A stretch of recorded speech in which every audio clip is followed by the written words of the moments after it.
That's unexpected. I don't think I've ever heard Billie Eilish do like a full belt before. Hey guys, good morning, good afternoon, good evening, whichever applies to you. Welcome back. If you're new here, my name is Julia. I'm a contemporary singing specialist, and today I am going to be reacting to Billie Eilish singing No Time to Die live at the BRIT Awards. Let's get into it.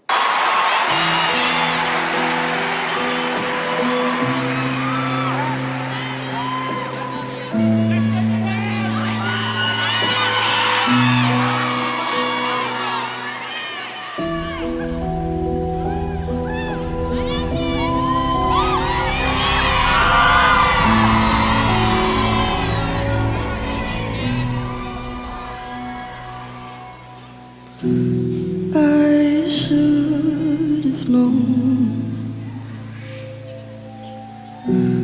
I'd leave alone.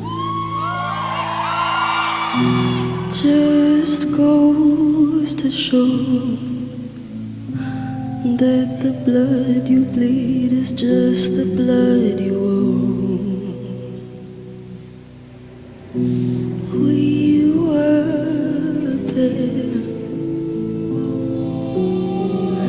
but I James Bond's in the building. You there. Too much to bear. You were my life, but life is far away from fair. Okay, so one of the things I really like about Billie Eilish's voice, and I am a little bit more familiar with her sound than I am, say, some of the other voices that I've listened to on this channel. One of the things that I like is that listening to her is almost like ASMR. You get to hear all these little articulatory patterns in her voice. It makes it sound more intimate. And I feel like compared to some of the other artists that we've listened to on this channel, Billie is more about the subtleties than the big flashy sound. So I'm enjoying this so far. It's a bit of a, it's different. It's different. Was I stupid to love you? Was I reckless to help? Was it obvious to everybody else that I'd fallen for? You were never on my side. Fool me once, fool me twice. Higher than paradise. Now you'll never see me cry. There's just no time to die. Okay, so I feel like Billie is like such a good artist to have picked for a James Bond song, because if you listen to any of the previous James Bond songs, they're not overwhelmingly dramatic arrangements. There's an element of cool and suaveness to them, as opposed to something that is big and bright and flashy. I mean, I guess it makes sense. It is a movie about a spy. Although he does kind of give himself away by introducing himself as James Bond to literally everyone he meets. But I think that she's been a great choice for this because it sounds really similar to the setup for some of her other songs. And I like how she hasn't changed the way that she sings just because she's doing something for a movie franchise. So another thing to note is her low notes. She's not pushing too heavily into them. She's just singing onto them. And if they happen, they happen. She's not going for a big, beefy low sound, which is great. On top of that, she's also got these aspirated qualities to her sound. Now, I've mentioned aspiration before, and then upon editing, I realized I never explained what aspiration actually is.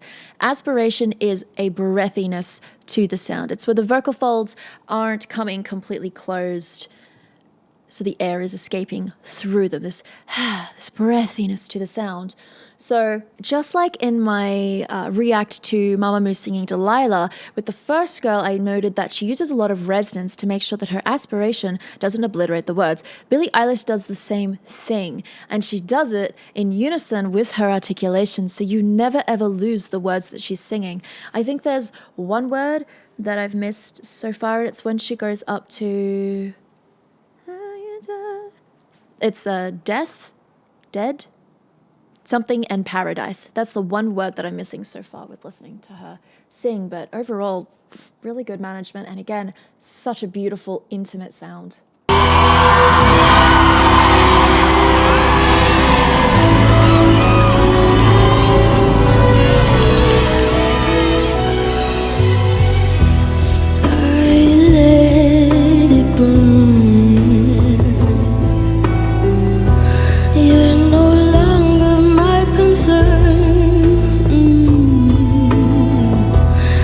Faces from my past return.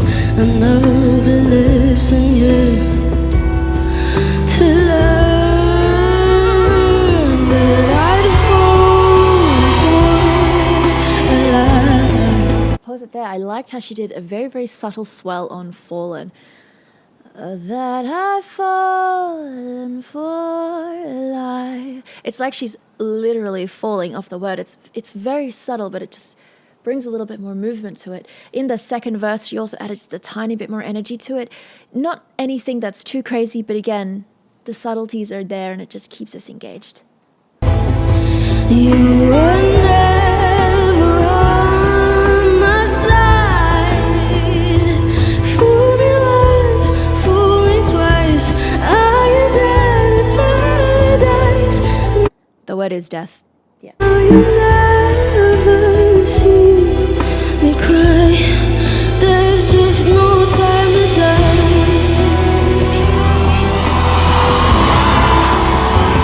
No time to die. Ooh, no time to die.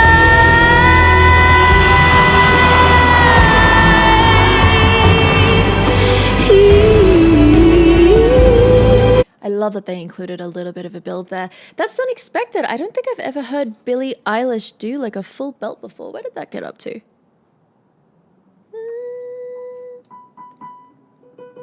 Okay. B4. Not too bad. That's sort of like in the realm of like the contemporary belter. It's not typically part of her style. I don't hear much heavy belting from her at all, and she didn't heavily belt that either. It was very lengthened and dominant, and even though the head went back, that's just for dramatic effect. Putting your head back probably helps less than people think it does. Like this, you're just putting all the weight from your head backwards, so your muscles have to hold you up in gravity instead of support your sound. But it's very dramatic, and it's part of the performance. And at a B, she slid up into it. That was great. Yeah. Cute little belt moment from Billie Eilish. Fool me once, fool me twice. High in the paradise. Now you'll never see me cry. There's just no time today.